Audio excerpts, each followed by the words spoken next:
Ma première épreuve, donc, ça a été de mettre mon fils au monde. La prochaine épreuve, c'est de passer mon bac. La même année, elles ont enchaîné 2 épreuves bien différentes. La date de mon terme était le 2e jour du bac. Banal. J'ai passé mon bac, j'étais enceinte de 7 mois. J'ai eu un enfant l'année des épreuves anticipées du bac, donc j'avais 17 ans. C'était pas prévu. Un bébé et le bac, la même année, un challenge pour ces jeunes filles. Le fait d'être enceinte et d'être en même temps bachelière, c'est une mission en plus, un peu plus dure, je pense, que les autres. Quand je sentais l'enfant bouger, ça me reboostait, ça me donnait encore plus envie de travailler. Il y a des fois, je pleurais parce que je me disais que je n'y arriverais pas. Oui. J'étais épuisée. Je suis sortie de la maternité le vendredi et j'ai commencé les épreuves le lundi. Oh là là. Et elles ont réussi à décrocher le précieux sésame. Quand j'ai vu mon nom, oh là là. Je me souviens comment tu m'as sauté dessus, tu pleurais et tout. Je croyais que tu allais accoucher sur place. J'ai eu mon bac avec mention assez bien. Je suis fière de mon parcours, je suis fière de mon fils et je suis aujourd'hui professeure des écoles.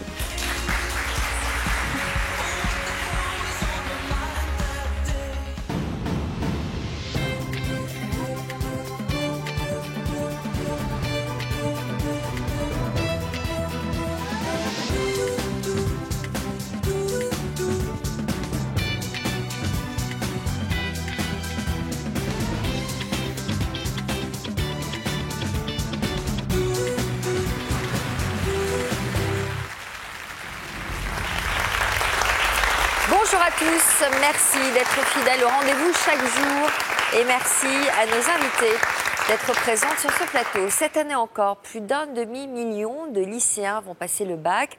Un souvenir que garderont longtemps en mémoire les jeunes femmes que je reçois aujourd'hui. Car à l'époque où elles ont tenté de décrocher le précieux sésame, elles n'étaient pas des élèves comme les autres. Et pour cause, elles étaient enceintes ou déjà mamans, parfois même d'un bébé de quelques jours. Une situation parfois compliquée à gérer pour de jeunes ados, mais aussi pour leur famille. Un bébé et le bac la même année, c'est le titre de notre émission. Et puis après leur témoignage, nous retrouverons Véronique et Marc dans l'Histoire continue. Ils nous diront où ils en sont depuis leur premier passage sur notre plateau. Mais d'abord, ouvrons la première partie. Donner la vie, l'épreuve au plus fort coefficient. Et saluons Ophélie. Bonjour Ophélie. Bonjour. Que vous inspire le titre de notre première partie, Ophélie? Alors moi, ma première épreuve, donc, ça a été de mettre mon fils au monde. Et donc, la prochaine épreuve, c'est de passer mon bac. Vous avez mis votre fils au monde à quel âge alors? J'avais 17 ans. 17 ans. Mon Dieu. Pourquoi si jeune?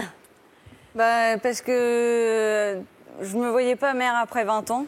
Je le voulais jeune. Donc, Pourquoi donc? Parce que déjà, quand j'ai ma petite sœur qui est née, donc j'avais 14 ans. Ouais. Donc ça m'a donné l'envie d'être mère. Et donc quand j'étais au collège, à l'âge de 15 ans, j'ai vu aussi une fille enceinte. Donc ça m'a, moi, donné encore plus envie d'être mère. Pourtant, on a le temps d'être mère, non? Vous n'aviez pas eu envie de vivre plein d'autres choses avant?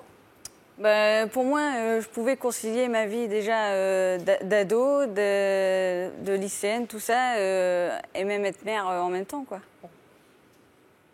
Bon. Votre mère, vous a eu à quel âge? Je sais plus, vers les 20 ans, à peu près. Très jeune aussi. Alors, vous avez connu votre première histoire d'amour à 15 ans, une idylle qui s'est terminée au bout d'1 an. Et puis, à quelle douloureuse épreuve avez-vous dû faire face juste après votre séparation? Donc, en fait, quand il m'a quittée, j'ai eu des saignements, tout ça. Donc, je suis allée consulter à l'hôpital et justement, à l'hôpital, ils m'ont annoncé que j'étais enceinte et donc je faisais une fausse couche. Donc, j'ai été très triste et choquée en même temps parce que voilà. Et vous l'auriez gardé, cet enfant, malgré je la l'aurais séparation? gardé, mais avec du recul maintenant, je me dis que j'aurais été jeune quand même. Ouais. Donc, oui, j'aurais voulu le garder, mais j'étais trop jeune. Mais si le papa n'avait pas été là, ça fait beaucoup quand même, non?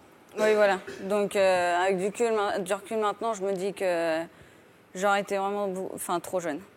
4 mois plus tard, vous croisez le chemin de Bastien, avec qui vous vous êtes mise en couple. Oui. Quel sujet très sérieux avez-vous abordé une semaine seulement après l'avoir rencontré? Donc toujours d'avoir un enfant. Donc on a calculé ma période d'ovulation. Il avait quel âge ce jeune homme? Il avait 19 ans. 19 ans ou 20 ans. Il était d'accord, lui? Oui. Donc, tout s'est vite enchaîné. Un mois plus tard, vous étiez enceinte. Ouais. Qu'est-ce que vous avez ressenti en apprenant la nouvelle? J'étais contente, mais choquée à la fois.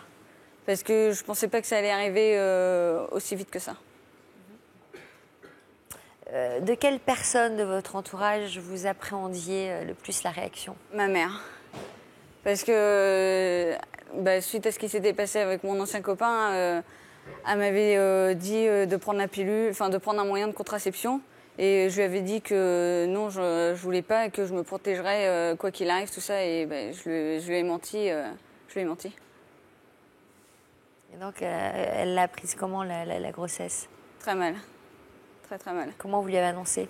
Donc, en fait, c'était peu de temps après que j'ai appris que moi-même, j'étais enceinte. Je n'avais pas le courage de lui dire en face, donc je lui ai envoyé un message. Et, un texto? Oui. Et quand je suis rentrée chez moi, après, elle était pas énervée ni rien, donc ça m'a choquée. Donc je lui ai demandé si elle avait reçu mon texto. Et elle m'a dit, je suis montée en courant dans ma chambre parce qu'elle m'avait dit ne pas l'avoir reçu. Et quand elle l'a lu, elle m'a dit, j'espère pas que tu es enceinte. Et je lui ai dit si. Donc elle était très très en colère et j'avais très peur. Donc elle était en colère, pourquoi? Elle vous a dit quoi? Parce que je lui ai menti. Parce que je me suis pas protégée, tout ça. Donc. Bon. Alors, est-ce que ça vous a fait hésiter? Sur le coup, oui. Parce que quand elle a appris ma grossesse, j'avais des relations très très tendues. Elle ne m'adressait plus du tout la parole. J'étais très triste depuis l'avoir à mes côtés, depuis qu'elle me conseille plus, tout ça. Donc, je me suis remis en question. Je me suis dit, est-ce que je garde l'enfant ou est-ce que je perds ma mère? Donc, sur le coup, j'ai voulu avorter. Donc, Et puis, vous en avez parlé à votre copain? Oui, justement, il m'a dit, on va réfléchir. Et puis, si, franchement, reste... ta mère, vaut mieux que tu aies ta mère à tes côtés plutôt qu'on a un enfant maintenant et que... Surtout, vous aviez envisagé de l'élever comment, l'enfant? Le papa travaillait quand j'ai appris qu'on était enceinte, tout ça, et peu de temps après, il s'est retrouvé sans travail. Donc voilà. Bon, donc vous étiez tiraillée entre la désapprobation de votre mère, l'envie d'avoir cet enfant, et finalement, qu'est-ce que vous avez décidé? Donc, suite à ma situation, j'ai été voir une professionnelle, donc une conseillère conjugale. Et je lui ai raconté mon histoire, tout ça. Et elle a voulu rencontrer ma mère. Et donc, durant cet entretien, j'ai vu ma mère, elle a ouvert son cœur, en fait. Donc, elle m'a dit qu'elle n'acceptait pas cet enfant, mais qu'elle m'aimait quand même dans le fond et que je resterais toujours sa fille. Donc, sur le coup, ça m'a fait super plaisir. Donc, vous avez décidé de garder cet enfant? Après, oui, j'ai décidé... En étant sûre de l'amour de votre mère? Oui. Tout en restant lycéenne? Oui. Pour moi, je pouvais concilier mes deux vies en même temps, ma vie de lycéenne et ma vie de maman. Bon, donc comment ça s'est passé au lycée quand vous êtes arrivée avec un ventre qui a commencé à prendre forme? Donc, j'arrivais à suivre en cours tout ça, j'avais des bonnes notes, donc je l'expliquais à mes profs, tout ça. Et mes copines, ils étaient là, mais à la fin de ma grossesse, ils ont commencé à ne plus être là, en fait. Pourquoi? Je pense qu'elles n'étaient pas dans le même horizon que moi. Donc, pour elles, ils allaient avoir un enfant après leurs études. Et vous avez regretté à ce moment-là d'attendre cet enfant? Quand vous avez vu que ça éloignait vos copines de vous? Non. Non. Est-ce que vous arriviez comment à gérer la situation de votre grossesse et des devoirs? Est-ce que ça vous permettait d'être concentré ou au contraire l'inverse? Justement, quand je sentais l'enfant bouger, ça me donnait, ça me reboostait, ça me donnait encore plus envie de travailler. Et voilà, quoi, je me consacrais vraiment que à mes devoirs parce que plus tard, j'avais envie de lui donner un bon avenir. Donc... c'est vrai qu'on pourrait penser qu'il vaut mieux d'abord faire ses études et après envisager d'avoir un enfant après. Moi, même en étant enceinte, ça ne m'empêchait pas du tout d'aller à l'école, tout ça. Au contraire. Au contraire. Ouais. Est-ce que votre mère était attentive à vos résultats scolaires? Vu qu'on ne se parlait pas, tout ça, non. Devant moi, non, elle ne montrait pas, mais je sais qu'au fond d'elle, elle était contente de mes résultats. Elle vous avait demandé ça, elle vous avait posé un ultimatum concernant vos résultats? Elle m'avait toujours dit tu n'arriveras jamais à concilier ta vie de maman, tu n'arriveras jamais à gérer un bébé et tes cours en même temps. Et donc vous avez voulu lui prouver le contraire? Ouais, voilà. Très bien. Bonjour Yvonne. Bonjour Sophie.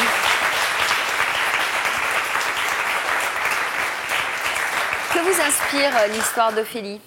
Je crois que cette détermination d'Ophélie à avoir absolument un enfant avant 20 ans fait écho à plusieurs choses. Je pense que très tôt, vous avez eu envie de pouponner. Je veux dire, d'être très proche, d'avoir un sens aigu de l'enfant, babysitting ou autre. Ce sentiment de maternité est apparu, comme vous l'avez dit, avec la naissance de votre sœur. Donc un lien particulier. Et ensuite, il a suffi d'un déclic de voir que c'était possible. Mais plus qu'un enfant, c'est un désir de maternage et d'être enceinte que vous avez eu. Parce qu'entre le désir de grossesse et l'enfant réel, il y a vraiment, pour les adolescentes, une grande différence. Vous avez envie, je pense aussi que vous aviez tellement peur du rejet et que vous aviez besoin, dans ce désir de grossesse, j'entends bien, pas obligatoirement d'enfant, parce que quand l'enfant est là, c'est quand même difficile, dans ce désir de grossesse, un désir de réparer cette fausse couche que vous aviez eue, parce qu'on sent chez vous une détermination, effectivement, à aller. Vous avez beaucoup de volonté, vous voulez absolument associer vos études à cette maternité, vous êtes très volontaire, et vous aviez certainement un désir farouche de prendre très vite votre liberté, et vous vous moquiez de votre vie d'adolescence. Que vous vouliez, c'est faire accélérer le temps pour devenir très vite maman. Mais vous passez de l'adolescence à la case maman sans passer par la case femme. Il y a pas de... Vous devenez mère avant de devenir femme. Mais peu vous importe cela. Mais je crois que ce que vous vouliez dans cette grossesse, c'est un passeport pour la liberté et vous affranchir rapidement. La plupart des jeunes filles qui ont des grossesses très jeunes, eh bien, sont souvent très stressées, ont peur de l'abandon, ont envie de s'affranchir d'une maman très protectrice souvent, elles ont envie de respirer et elles pensent que la grossesse et vivre en couple avec leur conjoint, enfin si elles en ont, c'est une manière de prendre leur liberté et d'assumer leur vie, de vivre leur vie. C'est précoce, mais ça vous bascule tout de suite dans une forme de maturité qui peut plus tard être dangereuse. Ce que je pense. Très protectrice? Ma mère ou moi? Votre mère? Moyen. Parfois aussi, on veut reproduire un schéma. Voilà, alors je pense qu'on reproduit, il y a souvent dans les grossesses d'adolescence, finalement, une maman qui les a déjà eues assez jeunes. Donc, c'est quelque chose qui est banalisé, parce qu'on voit chez vous une détermination à avoir cet enfant avant 20 ans. C'était vraiment la date limite. Donc, à creuser, mais je ne connais pas suffisamment votre histoire pour vous donner des éléments. Mais en règle générale, les jeunes femmes de moins de 20 ans qui ont des enfants arrêtent leurs études parce qu'elles ont du mal à concilier études, passage d'examen et maternité. Donc il faut beaucoup de courage et beaucoup de détermination et être très entouré pour justement assumer les deux conjointement. La grossesse, c'est une chose, mais après, l'équilibre est encore plus difficile à trouver quand le bébé est là. Quand l'enfant devient réel, c'est-à-dire que quand on est face à une réalité d'enfant, donc à assumer les biberons, les couches, l'argent, la dimension économique, c'est pas facile. Marine, en quoi le témoignage d'Ophélie est-il similaire à votre propre histoire? Comme Ophélie, j'ai eu un enfant l'année des épreuves anticipées du bac, donc j'avais 17 ans. Alors, on va remonter à l'année de vos 17 ans. Vous meniez quelle vie à l'époque? Une vie d'adolescente, les sorties, les copines, le lycée. Et j'avais un copain avec qui je passais beaucoup de temps. Cette vie tranquille d'adolescente a basculé à quel moment? Alors en fait, j'ai eu un retard de règles. Donc je suis allée faire une prise de sang qui m'a annoncé que j'étais enceinte. Et le papa n'était pas présent à ce moment-là. Il travaillait dans une autre ville. Donc j'ai dû lui annoncer par téléphone. C'était voulu, cette grossesse? Non, c'était pas prévu. Donc quand on vous a annoncé ça, comment avez-vous réagi? J'étais choquée. J'y croyais pas trop au départ. En fait, je me demandais ce qui se passait. Je réalisais pas. Donc quelle a été votre réaction? Vous avez voulu en informer le papa? Oui, voilà, donc je l'ai appelé, j'ai dû l'en informer par téléphone et au début, il pensait que c'était une blague. Vous étiez ensemble depuis combien de temps? Ça faisait 1 an. On était Très amoureuse? Oui, on était un couple assez fusionnel, on était tout le temps ensemble. Vous en aviez parlé déjà de l'envie de faire un enfant, d'avoir un enfant ensemble? Non, pas spécialement. Non. On était plutôt dans notre couple à nous, amoureux, et pas vraiment dans une histoire pour avoir des enfants. Comment a-t-il réagi? Donc il pensait que c'était une blague au départ. Et je lui ai vite dit que non, c'était pas du tout une blague. Alors par téléphone, en plus, c'est pas évident d'annoncer ça. Et donc on en a discuté uniquement par le biais du téléphone, malheureusement. Et alors? Alors on a réfléchi pendant à peu près une semaine en pesant le pour et le contre, sachant que moi j'allais rentrer en première et lui était en BTS. Il avait 2 ans de plus que moi, donc 19 ans. On ne vivait pas ensemble, on ne travaillait pas, donc il a fallu peser ces éléments-là, mais au bout d'une semaine, on a décidé ensemble de garder cet enfant. Donc ça impliquait quand même une autre vie, une autre orientation de vie. Mais je tenais à poursuivre mes études. Ça, c'était vraiment important pour moi d'aller vers les études supérieures. De quelle manière avez-vous annoncé la nouvelle à vos proches, à vos parents? Alors, j'ai d'abord annoncé à ma mère, puisque c'est avec elle que je vivais, mais j'avais extrêmement peur de sa réaction. Donc, comment a-t-elle réagi? J'ai fait appel à ma sœur pour avoir du soutien et j'ai posé l'échographie sur mon lit. Et donc, quand ma mère est plus âgée ou plus jeune? Elle est plus âgée. Voilà, elle a 7 ans de plus que moi. Elle a des enfants? Oui, elle a une petite fille et voilà, donc je me suis dit, elle est déjà passée par là. Même si elle avait la situation, elle travaillait et je lui ai demandé du soutien. Donc vous avez posé l'échographie sur votre lit? Voilà, et ma mère est rentrée en nous voyant toutes les deux en demandant qui était enceinte. Donc je lui ai dit que c'était moi et forcément elle a eu un gros choc, elle pleurait, elle avait peur pour moi, pour l'avenir. Elle était vraiment en état de choc. Ouais. Et votre père? Alors mon père ne vivait pas avec moi et je n'ai pas eu le cran de lui dire moi-même. C'est quelqu'un de ma famille qui l'a fait pour moi, enfin qui l'a fait ça. Et donc il m'a appelée quand il a appris la nouvelle en me disant que j'allais assumer seule, que c'était mon choix, que j'avais qu'à me débrouiller maintenant. Il avait été assez dur. Sympa. Ouais. Voilà. C'était l'annonce. En plus, c'est pas moi qui lui avais annoncé. J'avais pas eu le cran de faire ça. Donc, avec le recul, j'ai compris sa réaction, mais sur le coup, ça a été assez dur. Oui. Vous étiez déterminée à prouver à vos parents que vous pouviez assumer cette grossesse et vos études, et vous avez intégré une première littéraire alors que vous étiez enceinte de 3 mois. Comment s'est passé votre retour au lycée, justement? Alors déjà, j'ai choisi avec ma mère, on allait directement le dire au proviseur, pour qu'il n'y ait pas de tabou, qu'il en informe mes professeurs, les infirmières, tout l'établissement le sache déjà. Il m'a dit qu'il n'y avait aucun problème à ce niveau-là, que j'aurais des congés au moment de l'arrivée du bébé, donc voilà. Et je l'ai dit à mes copines proches. Bon, ça s'est propagé un petit peu après. Mais c'est vrai qu'à ce moment-là, ça ne se voyait pas trop. Donc il y avait les copines qui le savaient. À 5 mois de grossesse, vous avez commencé à atteindre vos limites physiques. C'était difficile de tout gérer? Oui, j'étais vraiment épuisée. Pendant les 2 premiers mois donc, au lycée, j'ai eu plusieurs fois des arrêts faits par le médecin parce qu'il me trouvait vraiment très, très fatiguée. Et j'ai pris la décision de continuer par correspondance cette année-là. C'est une décision que vous avez prise à contre-cœur? Pas vraiment en fait, parce que j'étais quand même très très fatiguée et je ne me sentais pas capable de continuer à aller au lycée dans cet état-là. Yvonne, comment expliquer ce désir profond de Marine de réussir ses études malgré sa grossesse?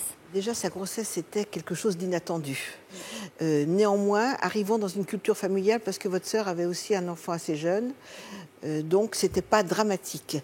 En revanche, vous avez toujours considéré que cette grossesse, avoir un enfant, ce n'était pas un métier. Et on sent chez vous une détermination, une force, et rien ne pourrait justement faire de l'ombre à votre avenir professionnel. On vous sent combative, on vous sent ambitieuse, et pour vous, une grossesse, oui. Vous l'assumiez, oui, mais un désir farouche aussi de réussir ses études. Ça, c'est très très rare, mais c'est tout à votre honneur. Alors, vous nous direz tout à l'heure, Marine, comment vos efforts ont fini par payer et nous découvrirons où vous en êtes aujourd'hui. Mais d'abord, nous allons saluer Marion. Bonjour, Marion.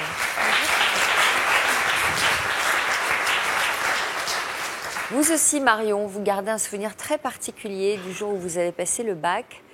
Vous vous trouviez dans quelle situation à l'époque? Alors, j'ai passé mon bac, j'étais enceinte de 7 mois. Vous aviez 17 ans, vous étiez en couple depuis 2 ans quand vous avez appris votre grossesse. Comment avez-vous réagi? Alors j'étais heureuse, très heureuse, mais à la fois j'avais peur parce que donc on a 17 ans, on n'a pas de situation, on vit chez papa-maman, on n'a pas le permis.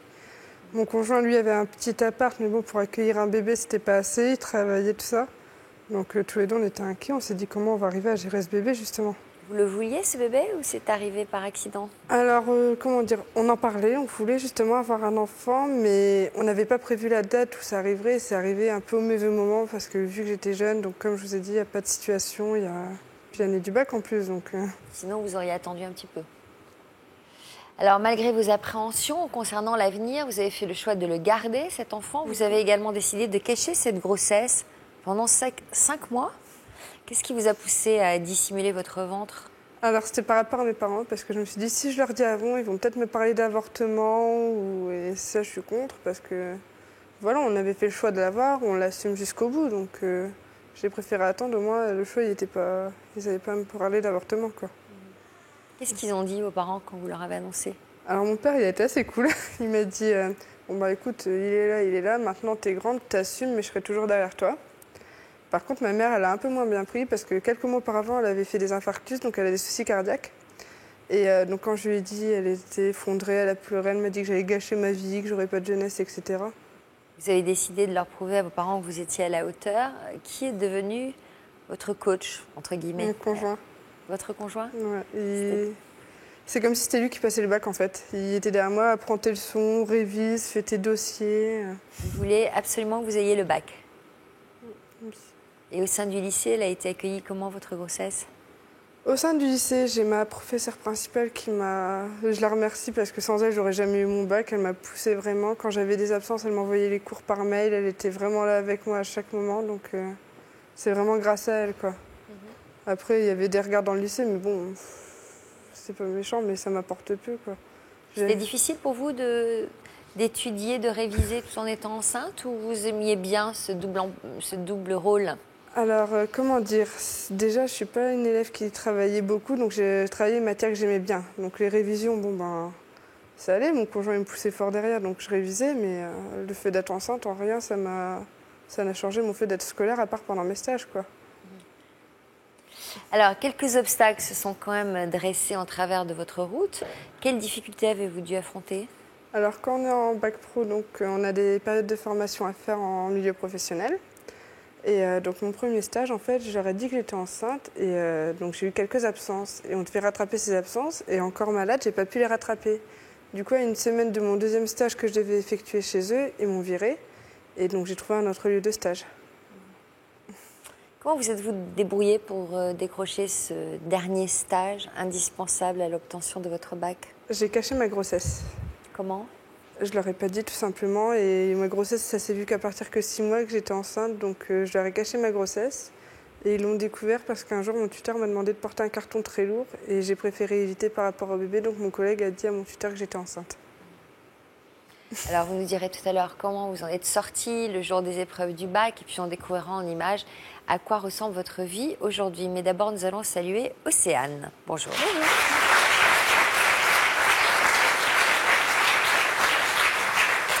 Océane, vous avez 18 ans et vous êtes déjà maman d'une petite fille de 10 mois, un bébé qui est arrivé alors que vous étiez encore lycéenne.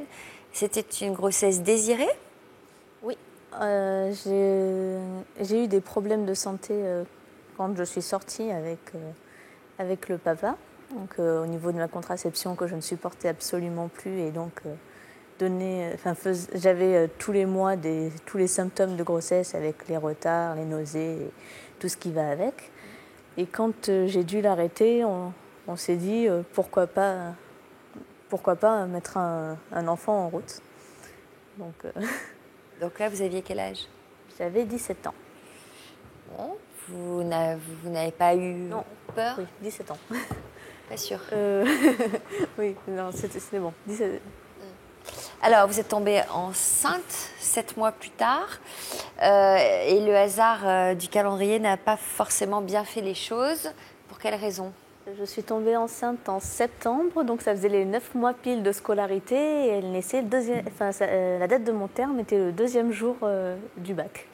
C'est banal. Et donc, comment vous avez réagi en apprenant ça? Vous vous êtes dit que vous alliez gérer? Oui, parce que je suis de nature sereine et pas trop stressée. Donc, c'était soit elle naissait avant, soit elle naissait pendant le bac. Et je passais le bac en septembre en rattrapage. Vos parents, ils ont réagi comment? Mal. Très mal. Donc, ma mère a essayé de me faire avorter. Donc, les 3 premiers mois où elle me l'a demandé. La mère de mon ami, c'était des réflexions dès qu'on se croisait, ce qui fait que je n'ai pas mis les pieds chez lui pendant les 3 premiers mois. Genre, quelle réflexion vous avez entendue? Elle voulait de toute façon que j'avorte, mais elle a une façon de parler qui fait que ça fait vraiment en réflexion piquante. Même lui ne voulait plus y aller pendant un temps. Et arrivé jusqu'aux 3 mois, ça a été assez la guerre froide. À pas beaucoup parler et avoir ce conflit vis-à-vis de l'avortement. Alors, vous avez continué une scolarité presque ordinaire. Est-ce que vous vous sentiez différente des autres élèves? Non, parce que ça ne m'a pas empêché de suivre les cours. Il y avait juste... je n'avais pas accès au 3e étage du lycée qui était les laboratoires de chimie.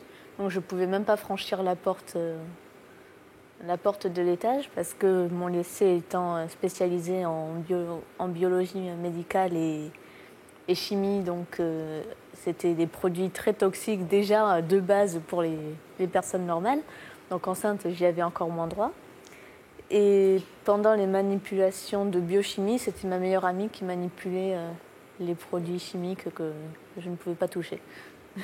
Alors, malgré votre détermination et votre sérieux, vous avez quand même dû suivre des cours à distance à partir du 5e mois de votre grossesse. Pourquoi? Parce que vous étiez trop fatiguée? Vous aviez des contractions? Non, j'étais pas fatiguée, mais j'avais les contractions et donc le col de modifié, donc menacé d'accoucher prématurément si je continuais.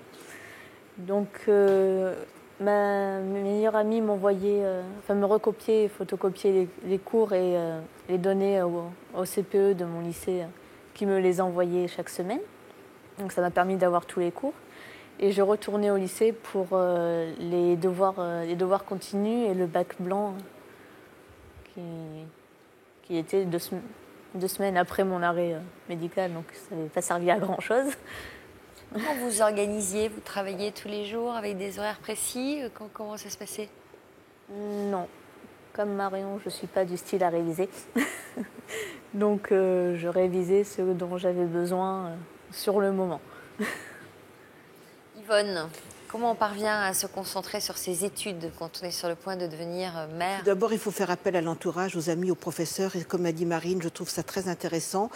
Tout de suite, le signaler au proviseur pour que vous ayez un soutien scolaire de l'établissement. Avoir des aménagements, parce qu'actuellement, il y a des aménagements au niveau de la scolarité pour toutes les jeunes filles qui sont enceintes précocement, c'est-à-dire que vous pouvez faire votre bac en 2 ans, mais aussi il y a des aménagements d'horaire avec les certificats médicaux et donc les cours à distance avec les professeurs qui vous envoient des mails. Mais pour cela, il faut oser demander aux membres de la scolarité, c'est-à-dire il faut oser demander au personnel scolaire de vous aider et il ne faut pas cacher la grossesse. Sinon, si vous êtes dans le déni de la grossesse, l'aide n'est pas au rendez-vous. Pardon ? Ils l'ont su au début. Voilà. Je l'ai dit à l'infirmière avec qui je m'entendais très bien. Et donc ensuite à la proviseure adjointe, que c'est elle qui nous suivait, et régulièrement elle convoquait pour voir où ça en était. Mais vous exprimez aussi une des motivations qu'ont les jeunes filles à être enceintes prématurément, c'est comment mon corps va fonctionner par rapport à la maternité. Ça, c'est une des motivations des jeunes filles qui tombent enceintes avant 20 ans. Alors, la situation était donc sous contrôle, mais vous n'étiez pas encore certaine de pouvoir assister aux épreuves qui allaient se dérouler quelques mois plus tard. Vous nous direz tout à l'heure quelle solution vous avez finalement trouvée. Ce sera juste après ces quelques messages de la rédaction. À tout de suite. Vous aussi, vous pouvez témoigner sur notre plateau. Alors que vous deviez vous marier dans quelques mois, vous ou votre fiancé avez annulé la cérémonie au dernier moment. Votre conjoint est parti pour une autre juste avant votre mariage. Alors que vous étiez sur le point de vous marier, vous avez dû faire face au décès de votre conjoint. Tout était prêt pour la cérémonie, mais vous avez fait machine arrière. Aujourd'hui, vous n'avez aucun regret ou à l'inverse, vous ne vous pardonnez pas d'avoir tout annulé. Vous aviez déjà acheté votre robe de mariée, mais finalement, elle n'a jamais servi. Vous l'avez donc revendue ou au contraire, vous n'avez pas pu vous en séparer. Pour nous raconter votre histoire, contactez notre équipe au 0820 16 30 15 ou connectez-vous sur notre site, rubrique Toute une histoire. En 2007, Véronique était en froid avec son fils Steve. Sur le plateau de Toute une histoire, elle lui avait passé un message. J'ai vécu dans la violence, c'est pour ça que je dis stop, que je ne veux plus vivre de violence, et encore moins si elle vient de mon fils. Un appel que Steve a entendu. J'ai fait énormément de bêtises, j'en ai fait énormément baver à ma mère. Et c'est donc ensemble que nous retrouverons la mère et le fils dans l'histoire continue.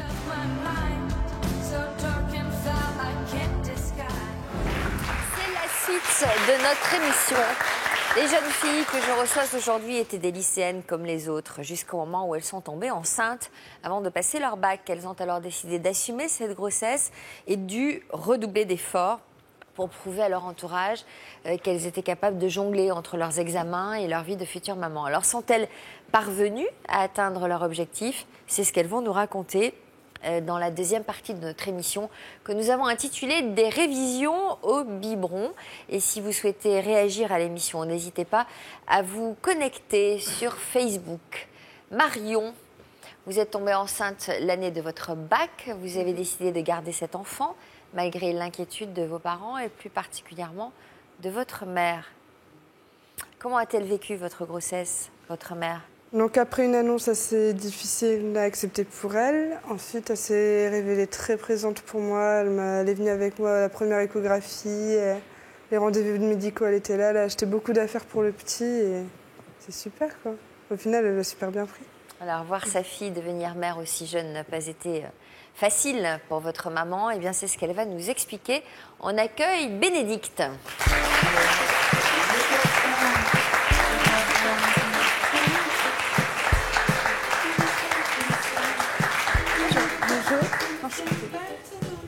Installez-vous à côté de votre fille.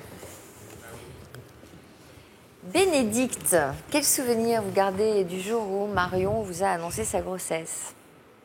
Un gros stress, une grosse panique, parce que je me suis dit, elle n'a pas eu de jeunesse, elle va tout de suite être mise dans les couches, et puis va-t-elle avoir son bac ? Déjà, parce que pour avoir du boulot maintenant, c'est pas évident sans diplôme. Donc, Vous l'avez eu à quel âge, vous ? 30 ans. Alors, c'est vrai, on se dit, quoi, elle va passer à côté de sa vie. Ah oui, tout à fait. Elle n'est jamais sortie, parce qu'on était des parents assez stricts. Donc, Pas avant 18 ans pour les boîtes de nuit. Après, bon, bah, c'était toujours, si elle sortait, elle nous disait où elle devait aller. C'est peut-être ce que disait Yvonne tout à l'heure, des parents trop stricts, trop protecteurs. Et ben, parfois, ça débouche sur un besoin d'indépendance. Ils savent pas tout. Comment? Ils ne savent pas tout. C'est-à-dire les boîtes avant 18 ans, tu t'es un petit peu trompée. Ah, il y en a eu quelques-unes apparemment. Oui. Là, je fais qu'on découvre beaucoup de choses. Alors, qu'est-ce qui vous a poussé finalement à accepter la situation? Il y a un moment, on n'a plus le choix. Bah, de toute façon, c'est son corps. On lui a proposé l'avortement, on lui a fait un peu la morale en disant bah, vu ton âge, tu aurais pu faire attention, on parlait des moyens de contraception. Et puis, bah, il y avait la pilule du lendemain et elle a décidé de garder bébé, donc bah, on l'a soutenue. Et puis... Est-ce que vous lui aviez parlé des moyens de contraception? Parce que finalement, il y a pas mal de mères qui n'ont pas forcément ces discussions avec leurs filles. Ah si, on était très ouverts. On lui avait parlé donc de la pilule, les préservatifs. Si jamais elle avait peur de nous parler, elle pouvait aller directement au planning familial. Donc s'il y avait un blocage quelque part, elle pouvait quand même se renseigner et puis avoir accès à tout ce qu'il fallait pour éviter une grossesse. Ça a bien marché, hein? Oui. Comme technique. On ne devait pas parler le même langage. Yvonne, comment expliquer la réaction de Bénédicte? Bénédicte, je crois que c'est totalement légitime qu'une maman soit un peu effondrée à l'annonce d'une grossesse de sa fille qui a 17 ans. Ça me paraît logique. Peur pour son avenir. Néanmoins, il est vrai que la décision d'avortement appartient exclusivement à la jeune fille. Tout à fait, c'est son corps. Mais ce qu'on voit dans votre relation, j'ai l'impression que votre fille a un regard hyper protecteur sur vous. Comme si depuis tout temps, elle vous avait protégé et elle est investie d'une forme de maturité bien précoce. Pour protéger de quoi? Je ne sais pas. Je sens un regard protecteur de sa fille vis-à-vis d'elle. Protéger de l'inquiétude que ses parents auraient pu nourrir pour elle? Non, je ne sais pas. Comme si votre fille vous protégeait d'une souffrance quelconque. Elle a été un tuteur à un moment donné pour vous. C'est peut-être suite aussi à l'incident cardiaque que j'ai fait. Donc, on la sent en protection vis-à-vis de vous. Elle a un regard enveloppant. Donc la maternité, c'était pas trop problématique. C'était pas trop quoi? Problématique pour elle, parce qu'elle est déjà investie d'un désir de protection, de maternance. Ça, on sent chez vous. Elle est très mature. Très mature. Et vous n'avez pas peur d'un jour avoir envie de boîte de nuit, de sortir, d'avoir une existence débridée? C'est pas un souci, ça. Je peux encore aller en boîte. C'est pas parce que j'ai un petit bébé que ça m'empêche de sortir, d'être une ado comme les autres. J'ai la marraine du petit qui a mon âge. C'est pas parce qu'il y a le bébé que ça nous a coupé nos délires. On est toujours aussi folles dans nos têtes. Malgré qu'il y ait derrière quand même le côté où je suis maman, donc il faut pas que je l'oublie. Pareil pour les boîtes de nuit, je sais que mon C'est quand même beaucoup de responsabilité d'être maman. C'est des responsabilités, mais ça ne veut pas dire ça y est, je suis une fille sage, rangée, tout ça. On peut quand même avoir un grain de folie tout en étant maman. Les boîtes de nuit, c'est pareil. Bon, alors moi, je ne suis pas d'accord du tout. Hein. Ça dépend aussi le grain de folie, le niveau de grain de folie. Mais je sais qu'on a des moments où on est complètement débile, on va rigoler pour rien en ayant le petit, mais ça n'empêche pas que je ne vais pas surveiller mon fils, que je vais pas... Qui le garde quand vous allez en boîte de nuit? Mon conjoint. Ah, vous êtes en boîte de nuit sans votre conjoint? Eh bien, c'est du joli. Oui, non, mais c'est... Vu que je n'ai pas le permis, donc je vais déjà dans une boîte de nuit qui est très proche de la maison, comme ça, si elle a le moindre souci avec le petit, je peux être immédiatement rentrée. Et vu que lui, il a commencé à sortir en boîte de nuit bien avant moi, il me dit, les boîtes de nuit, j'en ai ma dose. Si tu veux sortir, tu sors avec tes copines, mais... Donc voilà, mais je sors pas loin. Alors, vous êtes présentée au bac alors que vous étiez enceinte de 7 mois. Oui. Ça s'est déroulé comment, les épreuves? Ils ont été indulgents, les profs? À l'oral, notamment? Alors, à l'oral, donc moi, j'étais très stressée déjà par l'oral. Et ma professeure principale m'avait bien dit, surtout, si tu te présentes à l'oral, ne montre surtout pas ton ventre, car en bac pro chargé d'accueil, montrer son ventre en étant enceinte, passant le bac, c'est pas trop ça. Puis au final, ça s'est bien passé. Et la dame m'a même posé des questions sur mon avenir, donc... C'était nickel. Et vous lui avez dit que vous étiez enceinte? Ah bah de toute façon ça se voyait, même si je cachais mon ventre, je pouvais pas le dissimuler trop. Et le jour des résultats, vous étiez dans quel état d'esprit? Alors moi j'étais très stressée. Et au final quand j'ai vu mes résultats, j'étais très heureuse. J'ai eu 11,91, donc à 2 doigts de la mention. J'étais tellement heureuse, j'ai sauté partout, la marraine du petit elle a cru que j'allais accoucher sur place. Bah ouais. J'ai fait la bise à mon prof tellement j'étais heureuse donc... Alors, un mois après l'obtention de votre bac, vous avez mis au monde votre petit garçon, Lucas. Aujourd'hui, ce n'est plus dans vos études que vous investissez, mais dans votre nouveau rôle de mère. Le diplôme de la super maman, c'est le titre du reportage que nous vous avons consacré. À Cambrai, dans le Nord. Coucou mon lapin, coucou. Marion a 19 ans. Il y a 8 mois, l'arrivée de son fils Lucas a chamboulé sa vie. T'as fait un gros dodo mon lapin. Viens mon bébé. Oh, boum. Hop, on fait le cul. Viens. Hop les. J'imaginais pas du tout être maman d'un petit garçon à 18 ans parce que j'ai pas de situation pour m'en occuper. Enfin, c'est pas le top, c'est pas vraiment ce que j'aurais aimé pour lui. Je me sens quand même plus comblée, le fait de voir mon petit bébé grandir, s'épanouir, c'est... Puis il va faire ses premiers mots, ses premiers gestes, ses premiers... Tout quoi, c'est mignon, je le vois grandir vraiment jusqu'au bout. Bravo! Tu viens? Ah, viens. Mais la jeune fille n'a pas toujours été aussi sereine. L'année dernière, elle a dû mener de front son année de terminale et sa grossesse, avec un objectif à la clé, réussir le bac. Si Marion a toujours souhaité être maman jeune, elle n'aurait jamais imaginé tomber enceinte au sortir de l'adolescence. C'est ici, dans ce lycée, que Marion a passé son bac. À l'époque, la jeune fille était enceinte de 7 mois. Salut! Ça va? Ah, ça va et toi? Ouais. C'est lui mon crapaud. Celle qui se souvient le mieux de cette période, c'est Cassandra, sa meilleure amie. Elle l'a même aidée à réviser ses épreuves, et ça a marché. Marion a décroché son bac. Ils étaient affichés là en plus, toi, tes résultats. Non, moi c'était sur la porte là. Ah. Ouais, je me souviens, même toi là, qui est immense, on n'arrivait pas à voir les résultats tellement qu'il y avait du monde. Moi j'arrivais pas à voir, je m'étais mis là sur le côté justement pour protéger mon ventre, vu tout le monde et tout. Ah oui, super. Quand j'ai vu mon nom, oh là là, la joie, puis j'étais à Cassandra, Cassandra. Je me souviens comment tu m'as sauté dessus, tu pleurais et tout, je croyais que t'allais accoucher sur place. Le fait d'être enceinte et d'être en même temps bachelière, ben, c'est une mission en plus, c'est un peu plus dur je pense que les autres. Mais bon, c'était un objectif et ça va, je suis contente, je suis parvenue à y arriver. Il s'en est sorti merveilleusement dans ses études. Bah, la preuve, au final, un diplôme et un enfant. Let's go. Si Marion a su mener de front grossesse et révision, c'est aussi grâce au soutien indéfectible de François, son compagnon. Il l'a toujours protégée des critiques. Comment on a? Salut, ça va? C'est gentil d'être venu. Ça va bébé? Même si l'arrivée de Lucas a été une grande joie pour ce couple, Marion et François ont eu très peur pour l'avenir. J'avais peur de pas savoir gérer financièrement, j'avais peur pour elle, qu'on se moque d'elle au lycée, quoi. Puis bon, peur de savoir si on allait y arriver, tout simplement. Bah, tu m'as aidé, tu te souviens pas mes trucs d'anglais? Ouais, si, d'accord, ouais. Tu me poussais quand j'avais pas envie d'aller en cours, quand tu me disputais. Ah ouais, c'est sûr. Ça m'a aidé. C'est important qu'elle ait son bac déjà pour se prouver à elle-même qu'elle peut y arriver, quoi, qu'on n'est pas entre guillemets des cassos.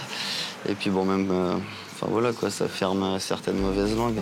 Je la trouve très courageuse. Déjà quand je rentre le soir, ne serait-ce que 2-3 heures avant qu'il aille se coucher, moi j'ai pas beaucoup de patience, donc c'est très dur. Donc je me dis que toute une journée comme ça avec lui, c'est pas facile. On y va maintenant. C'est parti. Le bac en poche, Marion ne compte pas en rester là. Dans quelques mois, elle débutera une formation en esthétique. Bénédicte, quel regard vous portez sur le parcours de votre fille? J'en suis très fière, mais j'en doutais quelque part quand même, parce que Marion était assez laxiste, point de vue études. Donc, ça a toujours été... je n'ai pas de devoirs ou je les ai faits, donc je me suis dit, elle n'aura jamais son bac. Puis... Donc, quelque part, vous pensez que ça l'a responsabilisée? Non. Ah bon? Non, non, parce qu'en fait, Marion s'est toujours, enfin, pas s'est laissée aller, mais elle s'écoutait. Donc, en fait, elle travaillait beaucoup les matières qu'elle aimait. Les autres matières, c'est bon, on verra, et puis de toute façon, ça ira. Donc, c'est quelqu'un de très positif. Mais nous, un peu moins. Donc, mais là, c'était la royale surprise. Donc, aujourd'hui, vous trouvez qu'elle a changé? Oui, elle est encore plus responsable et là, c'est la vraie maman poule. C'est incroyable. C'est son bébé, bientôt, elle nous donnera des leçons. Donc, comment éduquer un bébé. Vous disputez beaucoup toutes les deux à propos de l'éducation? Non. Non, parce que je lui fais confiance et puis... elle dit oui dans votre dos. Putain, je fais eu de la tête. Bon, bah, si tu le dis. Bah non, mais en fait, c'est elle la maman. Donc, la grand-mère, de toute façon, à partir du moment où on est grand-mère, on laissera tout faire au bébé. Donc, on n'aura pas la même éducation. Autant déjà privilégier l'éducation de la maman. La grand-mère, elle pourra... Vous vous sentez grand-mère, vous? Oui. Donc, vous avez été grand-mère à quel âge? Par alliance, à 30 ans. Comment ça, par alliance? Parce que vous étiez déjà grand-mère avant? Oui, mais par alliance. Donc, c'était les petits-enfants de... Mon père. Oui, donc du père de Marion. Et donc, quand on se voyait, il m'appelait mamie déjà. Donc, pour moi, c'est... Au contraire, c'était le regard des autres qui... Enfin, ça les choquait, mais moi, ça me faisait rire. Ophélie, vous avez fait le choix de devenir mère à l'âge de 17 ans, alors que vous aviez le bac de français en fin d'année. Est-ce que vous êtes parvenue à concilier votre grossesse et votre scolarité jusqu'au bout? Non, donc à 6 mois de grossesse, j'ai dû être hospitalisée parce que j'avais une menace d'accouchement prématuré. Donc ils m'ont dit d'arrêter totalement les cours parce que je leur ai dit que je faisais trop de bus, donc 2 heures par jour. Et ils m'ont dit que c'était beaucoup trop, donc il fallait que j'arrête absolument les cours. Et pour moi, c'était un choc. Enfin, je voulais pas du tout arrêter les cours parce que je voulais absolument passer mon bac de français. Je voulais pas arrêter, je voulais pas du tout arrêter. Parce que je voulais justement continuer mes études. Mais vous avez continué par correspondance, non? Oui, j'ai ma meilleure amie justement qui me prenait mes devoirs, tout ça. Donc ça m'aidait beaucoup et j'arrivais quand même à suivre malgré que je ne sois pas présente à l'école.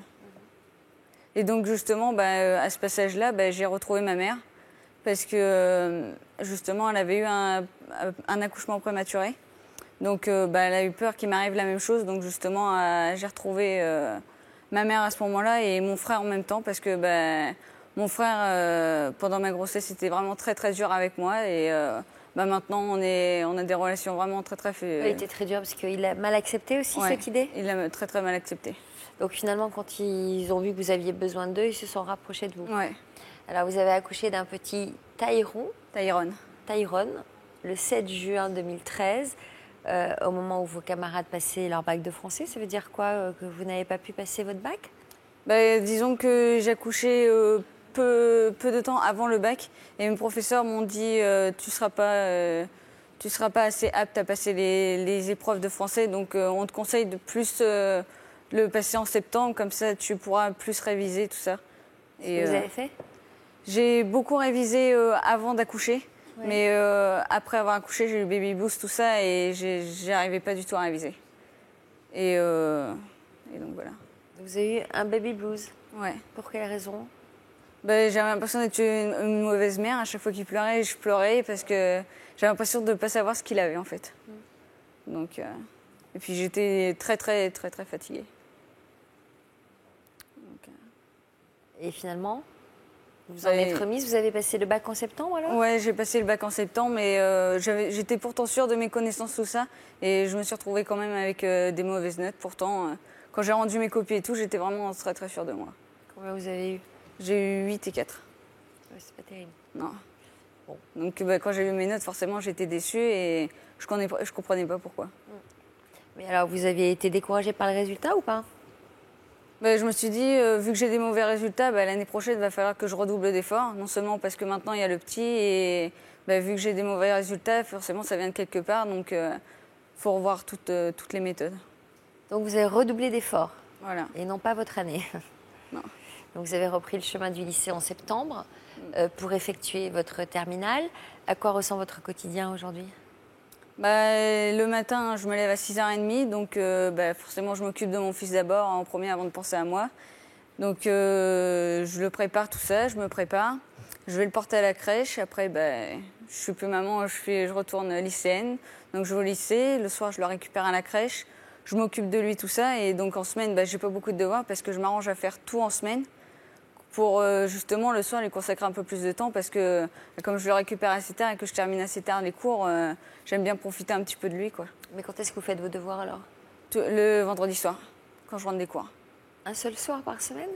Non, si j'en ai deux dans la semaine, oui, je vais les faire le soir après qu'il soit couché. Mais sinon, je m'arrange à faire tout le week-end. Alors, les premières épreuves du bac vont se dérouler le mois prochain. Vous vous sentez prête? Très confiante. Ah, vous doutez pas, vous, hein? Là, non. Pour moi, j'ai eu mon année scolaire s'est très bien déroulée. Pour moi, j'ai pas une très mauvaise moyenne. J'ai 12. Et c'est un bac quoi? ST2S. Donc, j'ai pas... Je sais pas ce que c'est. C'est sciences techniques de la santé et du social. Donc, c'est tout ce qui est dans le médical. D'accord. Donc, pour moi, j'ai fait un très bon parcours par rapport à mon année scolaire, tout ça. Donc, bravo. Je pense avoir mon bac et j'espère l'avoir. Qu'est-ce que vous voulez faire?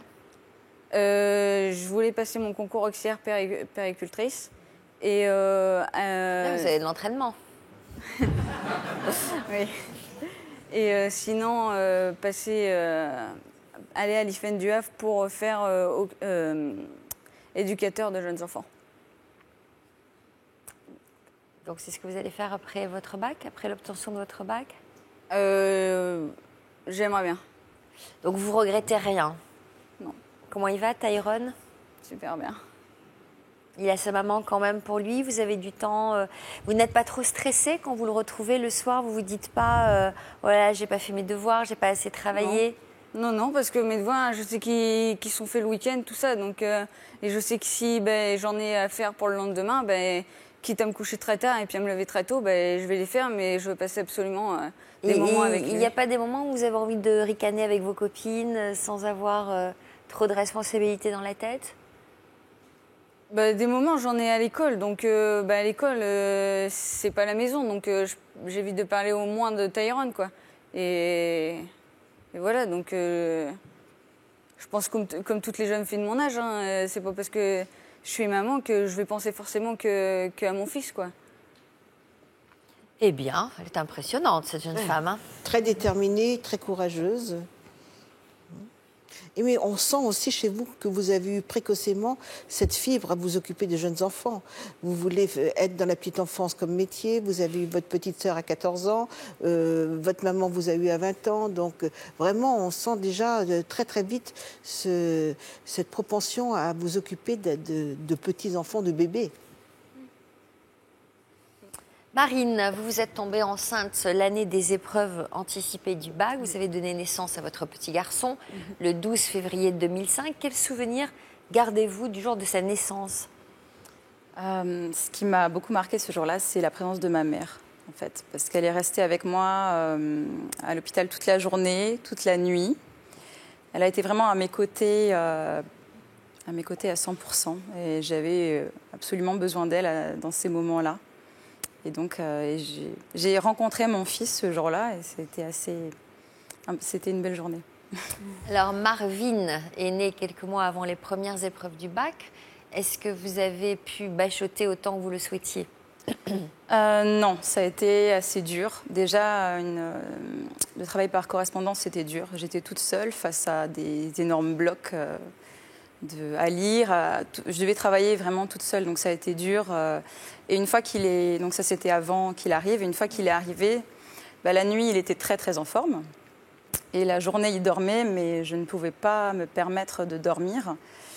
Donc il y a des fois je pleurais parce que je me disais que je n'y arriverais pas. Oui. Je l'allaitais, donc 2 heures, toutes les 2 heures, nuit et jour, je l'allaitais. J'étais épuisée et j'avais vraiment peur de ne pas y arriver. Alors finalement, vous avez eu quelle note au bac? J'ai eu à peu près 12 de moyenne. Combien? 12 de moyenne. Bravo. C'est moyen. Je trouvais ça moyen. Vous vouliez plus, vous? Oui, j'aurais aimé avoir plus, c'est vrai. Mais bon, j'ai fait comme j'ai pu. Alors, vous avez retrouvé les bancs de l'école l'année suivante pour votre terminale. À quoi ressemblait votre vie de lycéenne et de jeune maman? Alors, mon fils allait à la crèche. Donc, je déposais à la crèche. Moi, j'allais au lycée. Et ça a été vraiment un soulagement de reprendre le lycée. J'avais besoin de mener cette vie hors de la maison. Ne pas être seulement maman toute la journée à la maison. Et vous vous sentiez en phase avec vos copines du lycée? Oui, quand même, oui, parce que c'était toujours les mêmes copines. Et c'est actuellement encore les mêmes avec qui... oui, au lycée, c'était le lycée. J'étais pas maman, j'étais lycéenne, comme tout le monde. Alors, quand vous êtes présentée à l'examen final, vous étiez plutôt sereine. Quel souvenir vous gardez du jour des résultats? Alors, je suis venue voir si j'avais eu le bac avec mon fils. C'était important pour moi de l'avoir dans mes bras pour regarder. Et vous l'avez eu? Oui, j'ai eu le bac et j'ai des professeurs qui sont venus me féliciter et qui m'ont dit qu'ils sont venus voir si je l'avais eu justement pour me soutenir. Avec de bonnes notes? Moyenne, voilà, c'était dans les 12 c'était moyen, des bonnes notes, voilà. Vous êtes tournée vers quelle étude? Quelles études après le bac? Alors j'ai poursuivi, j'ai fait une licence en sciences du langage. Ensuite j'ai fait un master d'enseignement. J'ai passé le concours de professeur des écoles et je suis aujourd'hui professeur des écoles.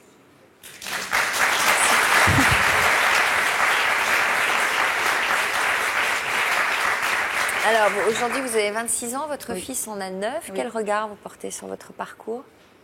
Moi, je suis fière de mon parcours. Je suis fière de mon fils et fière d'avoir continué, mais ça me tenait à cœur. Voilà. À partir du moment où j'ai décidé de l'avoir, ça me tenait à cœur de bien l'élever et également de réaliser mon rêve qui était de devenir aussi enseignante. Qu'est-ce que vous aimeriez dire à Ophélie qui passe son bac le mois prochain? Moi, je veux te dire que si tu as travaillé tout au long de l'année, ça va bien se passer. Il ne faut pas s'en faire. On n'a pas de... Voilà, c'est une motivation en plus qu'on a. Je pense. Quel est le secret, Yvonne, pour parvenir à concilier? Être entouré par ses amis, ses professeurs, avoir du soutien scolaire, c'est très très important. Savoir aussi vivre en famille avec son enfant, c'est-à-dire le laisser de temps en temps à sa famille pour avoir des moments de repos. Être en couple, si vous êtes en couple, se faire aider par votre conjoint. Et je crois que la preuve à donner est tellement forte que la détermination est à la mesure de cette force. C'est-à-dire que vous avez une preuve à donner à qui? À vos parents et à votre enfant. Vous dites d'ailleurs que mon bac, enfin mes études, le métier que j'aurais, c'était un cadeau que j'allais offrir à mon fils.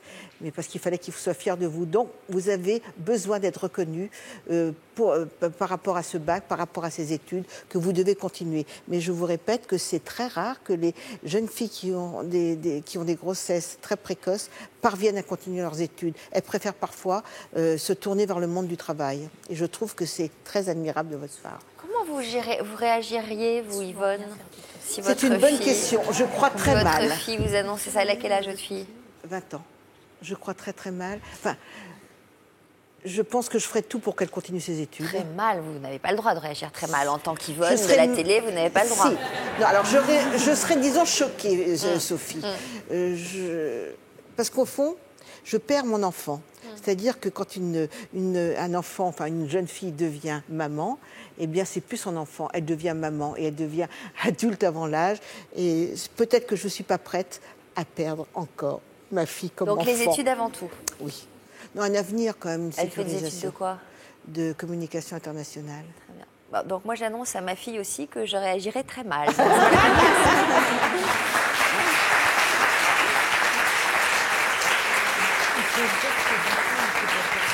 Océane, vous avez bien failli, vous aussi, ne pas pouvoir vous présenter à l'examen, car la date de votre accouchement tombait la deuxième journée des épreuves. Vous avez fini par envisager quelle solution pour pouvoir passer votre bac malgré tout? Une semaine avant, j'avais un rendez-vous avec mon obstétricien, donc mon obstétricienne. Donc j'en ai profité pour lui demander un décollement au conseil de ma mère. Que ça pouvait faire déclencher. Vous lui avez demandé de déclencher votre accouchement? Non, faire un décollement des membranes. Ça ne déclenche pas toujours l'accouchement. Non, mais le but, c'était de le déclencher. Oui, c'était voilà. Avant les épreuves, voilà. Pour pouvoir être là pour les épreuves. Voilà. Une semaine avant? Oui. Donc. Et elle est née 22 heures après le décollement. Donc, vous avez accouché avant les épreuves? Oui. Donc, vous avez pu aller passer votre bac? Oui, je suis sortie de la maternité le vendredi et j'ai commencé les épreuves le lundi. Oh là là. Vous vous sentiez comment, passant Les premiers jours, ça allait, c'était des demi-journées, donc pas trop fatiguée. Quelle horreur. Le 3e jour, c'était une journée de repos, donc à la maison avec ma fille et son papa. Les 2 derniers jours, mon copain avait avait posé son congé paternité pour pouvoir la garder parce que ma mère travaillait sur ces journées-là. Donc le jeudi, c'était assez dur de rester éveillée le matin parce que ma fille se réveillait à 4 heures pour une tétée et enchaînait avec 3 heures seulement de théorie et d'études de texte. C'était pas très facile. Est-ce que vous l'allaitiez, votre fille? Oui. En plus, bien sûr. Ma mère me récupérait après son travail entre midi et 2 pour pour rentrer à la maison, faire une tétée et repartir au lycée. Et puis quelques semaines plus tard, votre meilleure amie vous a appelé pour vous annoncer les résultats. Oui. Donc, et qu'est-ce qu'elle vous a annoncé? Que j'avais eu mon bac avec mention assez bien, j'avais eu 12,6. Les professeurs étaient plus stressés que moi pendant le bac et même le jour des résultats. J'ai même pas eu le temps d'atteindre le lycée d'ailleurs, vu que ma meilleure amie est allée à 9h et à 9h m'a appelé pour me dire que j'avais le bac. C'est un bac quoi, vous? Sciences et technologies de laboratoire avec option biochimie et génie biologique. Okay. C'est très long. Le nom fait peur seulement. Donc vous êtes orientée vers quelles études? Bac avec mention assez bien, ça s'applaudit quand même dans ces circonstances. J'ai commencé un mois de PACES, donc première année de médecine, mais c'était trop théorique et c'est déjà la raison pour laquelle j'avais pas voulu aller en sciences parce que la théorie stricte, j'aime pas ça. Mais il fallait bien que je trouve quelque chose, donc j'ai fait la PACES en premier. Donc j'ai arrêté et là depuis le début du mois, je fais par correspondance un diplôme d'auxiliaire de santé animale. Et hier, ma demande d'inscription a été acceptée auprès du lycée agricole de Blanquefort. Donc maintenant, il faut que je trouve un employeur pour une formation en alternance en auxiliaire de santé spécialisé vétérinaire. C'est pas gagné. Blanquefort. Voilà. Près de Bordeaux. Voilà. Aujourd'hui, donc, vous êtes une maman diplômée et comblée. Il paraît que vous avez une bonne nouvelle à nous annoncer aussi. Oui, on a appris il y a quelque temps qu'en non prévu, on attendait un 2e. Donc là, je suis à plus de 3 mois et demi. Donc il naîtra en octobre.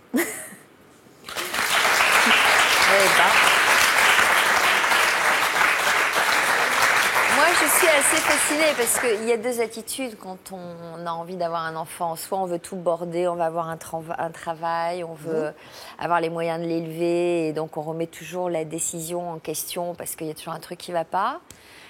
Soit je suis assez bluffée par l'attitude de ces jeunes mamans qui se lancent, quoi qu'il arrive. Oui, quoi qu'il arrive, mais je pense aussi que derrière ce défi qu'elles mettent en place, il y a parfois, je ne dis pas pour toutes, une carence un peu affective à combler, un manque d'estime de soi, et après on se lance des défis et on va de l'avant. Mais je crois qu'il y a quand même une fragilité qui fait qu'il faut qu'on aille très très vite pour avoir un statut social et pour être grande. On joue au grand, on joue à la maman qui est grande et qui veut rentrer dans le monde des adultes. Donc qu'est-ce qui s'est passé dans le monde de l'enfance? Ça, je ne pourrais pas vous l'affirmer. En tout cas, vous êtes relativement structurée. Alors, on va accueillir Marvin et Enya qui sont avec nous pour leur première télé. Marvin, le fils de Marine. Et Enya, la fille d'Océane. Voilà. Bravo en tout cas pour ces parcours. Merci à toutes pour vos témoignages courageux. On vous souhaite beaucoup de réussite pour le mois prochain, Ophélie. On espère qu'on fêtera avec vous votre diplôme et que vous reviendrez nous voir sur le plateau de l'Histoire continue. Merci beaucoup, Yvonne. Le plateau de l'Histoire continue, justement, ce rendez-vous privilégié où celles et ceux que l'on a appris à connaître reviennent nous donner de leurs nouvelles. Aujourd'hui, j'ai le plaisir de retrouver Véronique et Marc qui, depuis leur précédent passage dans notre émission, ont réussi à ouvrir un nouveau chapitre de leur vie. Je vous propose de les retrouver. Bonjour Véronique, Bonjour. Merci d'avoir accepté notre invitation à nouveau. Vous étiez venue il y a un peu plus de 6 ans et demi sur un thème sensible, les enfants de la honte, les enfants du silence. De qui étiez-vous venue nous parler? Mon fils est né d'un viol, donc je venais parler de comment surtout s'en sortir d'un viol. Parce que moi je m'en étais sortie et ça a dérapé sur l'histoire de mon fils. Quels étaient vos liens justement avec votre fils? À l'époque de l'émission, il n'y avait plus aucun lien. C'était porte close, on ne se parlait plus, il y avait trop de souffrance, trop de violence. Non, je ne lui parlais plus. Alors, à l'époque de votre venue dans Toute une histoire, vous n'aviez pas réussi à tisser une relation sereine donc avec votre fils qui avait 29 ans. Vos vies étaient encore marquées par le poids du passé. Aujourd'hui, avez-vous réussi à dépasser vos zones d'ombre? Où en êtes-vous avec Steve? La réponse en images.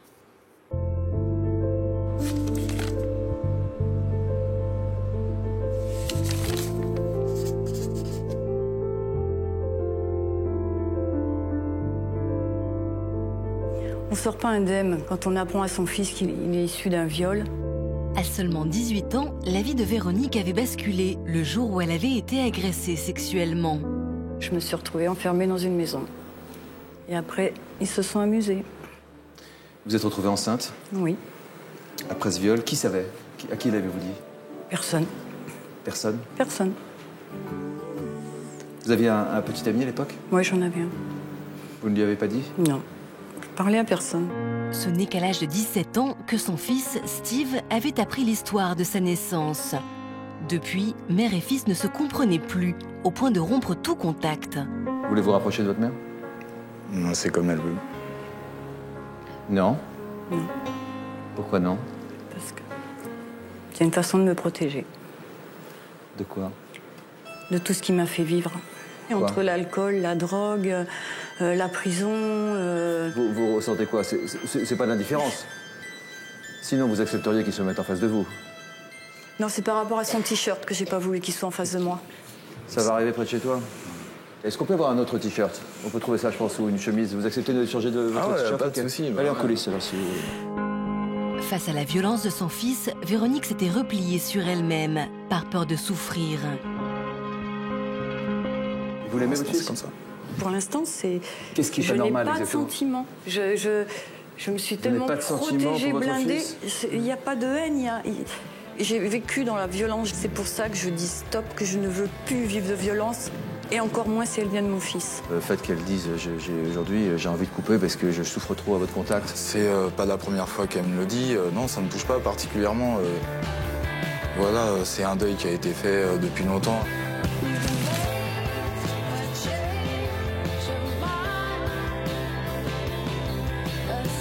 Si ce duo faisait à l'époque des étincelles, une toute autre relation a vu le jour, plusieurs mois après leur passage dans l'émission. Un jour, une de mes filles me téléphone en me disant « Maman, Steve voudrait te parler ». J'ai répondu « Si c'est pour me faire insulter ». Et elle me dit « Non, non, non, là, il est vraiment décidé à te parler gentiment ». Donc Steve a appelé avec une voix très douce, aucune agressivité et avec une phrase qui m'a dite, la première c'est « Je me suis trompée de cible pendant des années ». Quand il m'a dit ça, c'est comme s'il m'avait dit 1000 fois « Je t'aime ». On s'était jamais parlé calmement comme ça, on s'est écouté. J'ai donné des réponses à d'autres questions qu'il avait. Puis après, plusieurs appels téléphoniques se sont enchaînés, où c'est des mamans je t'aime, ou moi je dis je t'aime à mon fils. Une nouvelle relation qui a permis à Steve de faire le deuil de son passé et d'avancer. Je crois qu'il a fait un grand pas pour la suite des événements, et puis son bien-être à lui. Pour qu'il puisse se poser un jour. Il a trouvé sa place de fils. J'ai trouvé ma place de mère. On a retrouvé nos places respectives. Et même s'ils ne se sont pas encore revus, Véronique et Steve profitent à présent de chaque petit échange. Aujourd'hui, avec Steve, on rattrape tout le temps perdu. Les moments que je vis avec Steve, en ce moment, ils sont très positifs. Comme je dis, c'est des petits rayons de soleil. C'est un poids en moins, voilà.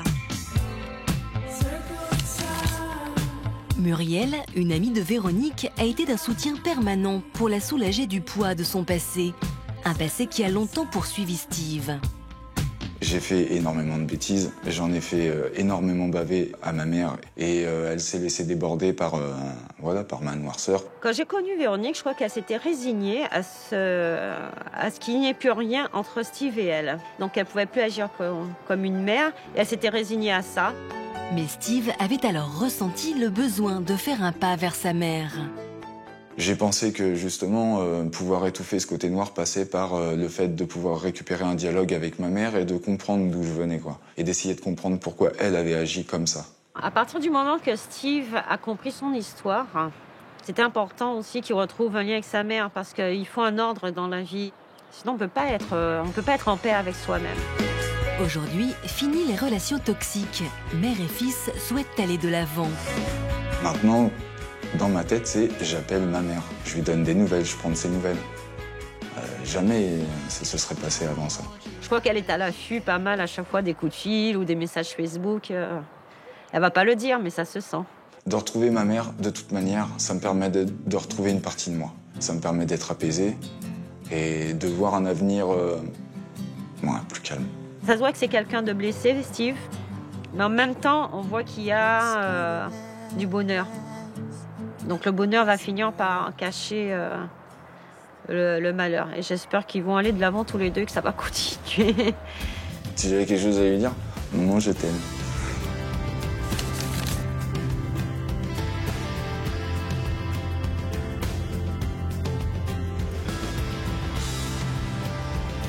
Après de nombreux appels téléphoniques, Steve a aujourd'hui décidé de concrétiser ses échanges avec sa mère en lui rendant visite pour le week-end. Ah, je le vois, ça y est, avec sa casquette, c'est grave, avec le skateboard. Non mais je ne crois pas, ça. Ouais. Allez. Cela fait 7 ans qu'ils ne se sont pas vus. Sinon, t'avais une naine. T'as des cheveux? Ouais. J'ai des cheveux, ouais. Je suis contente de te voir, maman, c'est cool. Moi aussi. On a plein de choses à se raconter. On a plein de trucs à se dire, ouais. Tu prends t'oublies pas ton truc? Tu veux, vas-y. Non, non, je fais pas de... Réunis pour la première fois depuis l'émission, mère et fils se retrouvent autour d'un verre pour enterrer définitivement la hache de guerre. Franchement, je pensais pas te revoir avec toute cette aventure, tu ouais, pensais avec pas tout ça, non. Je pensais pas qu'on allait resserrer ces liens. Et ça te fait quoi de voir ta mère sourire? Ça me fait plaisir, hein. Ça me fait plaisir. J'ai toujours eu la conviction qu'un jour ou l'autre, tu reviendrais sereinement vers moi. Maintenant, quel moment? Peut-être le fait aussi de l'émission qu'on avait faite a fait que ça a déclenché chez toi, chez moi encore pas mal de choses, quoi. L'essentiel dans l'histoire, c'est que tu aies évolué, c'est que tu aies compris qu'à un moment donné, il fallait que tu évolues. Il n'y a plus de haine dans tes yeux, il y a... Non, c'est fini tout ça. Franchement, mon fils, parce que maintenant ça me dérange pas de dire mon fils, je suis fière de toi. Oh, mais moi je reste comme je suis toujours. Véronique et Steve veulent enfin aller de l'avant. Pour la première fois, ils vont partager une activité ensemble. Bonjour. Marie-Hélène. Enchanté, Steve. Véronique. Monique.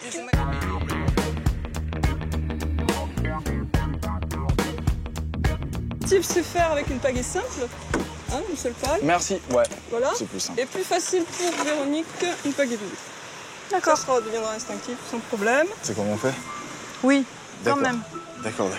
Voilà, sans donner. D'accord. Non, mais on testera là. Steve, il faut m'aider à descendre le bateau. Allez, maman, rame. Allez, oui, je rame. J'ai fait que ça toute ma vie, ramer. Je connais. Non, va pas par là. Va par là. T'inquiète. Ça y est, ça commence. Yes, on l'a fait.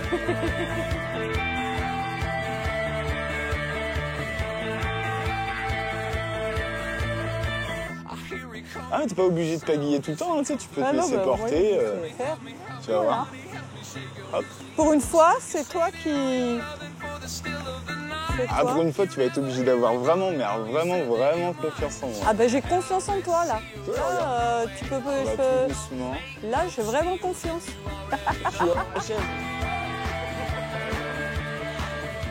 Bon, ben bravo. Ah, bravo au pagayeur. C'était cool. Ah, C'est une nouvelle relation que découvrent Véronique et Steve. Une relation sereine où chacun a trouvé sa place. T'as passé un super moment? J'ai passé un super moment. Ok. Là, d'être au calme sur l'eau, ça change quoi. À refaire. Allez.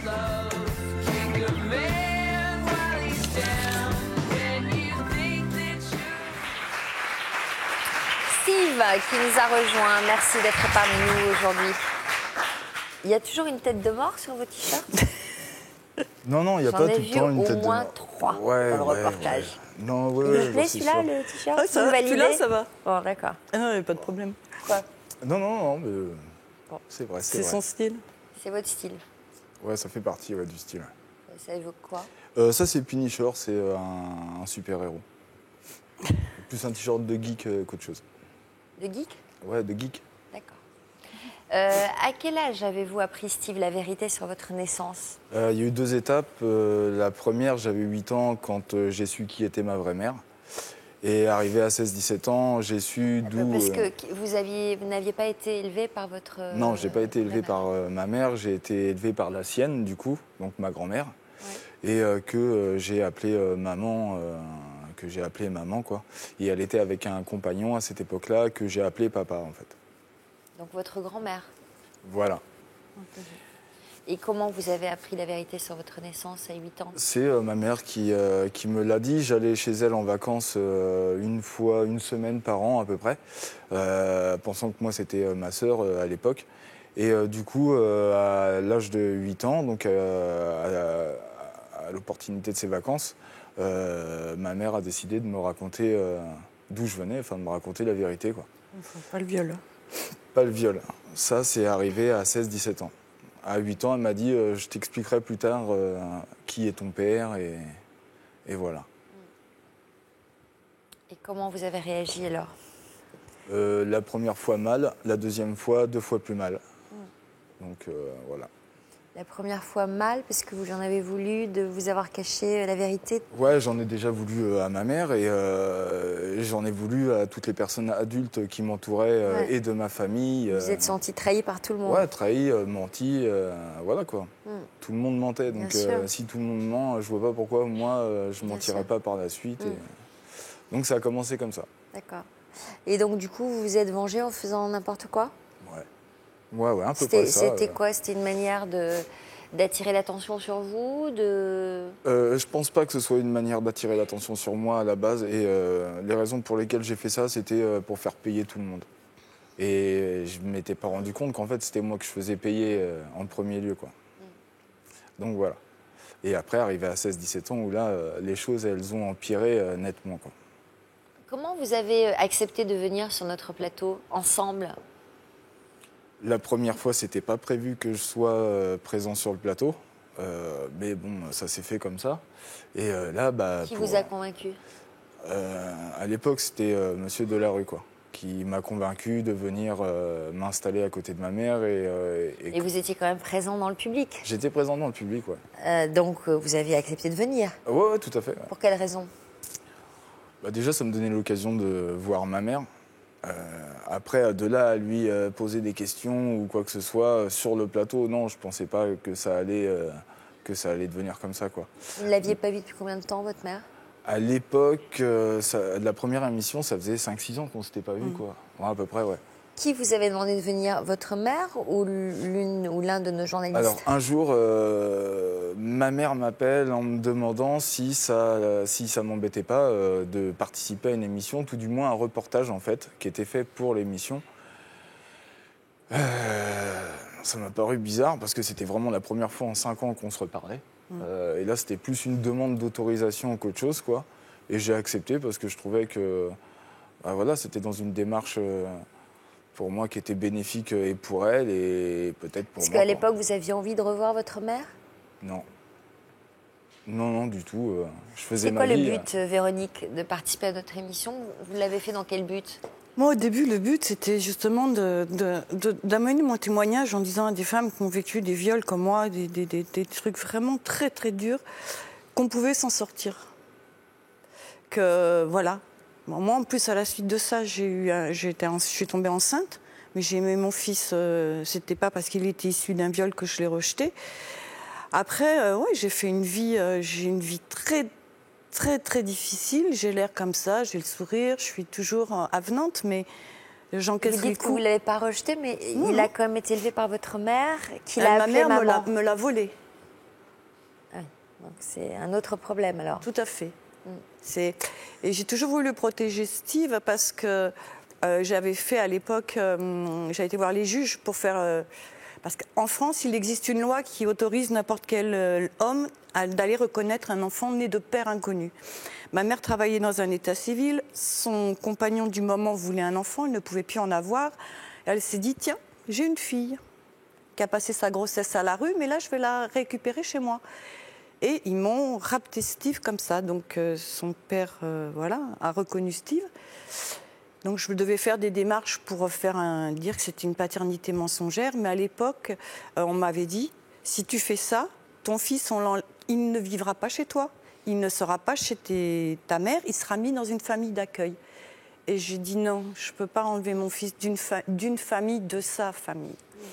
C'est l'erreur que j'ai faite. Mais bon, après, voilà. Donc ma mère a élevé Steve en se faisant appeler maman. Je dis aux grands-mères, attention, ne prenez pas la place de vos filles quand elles ont des enfants.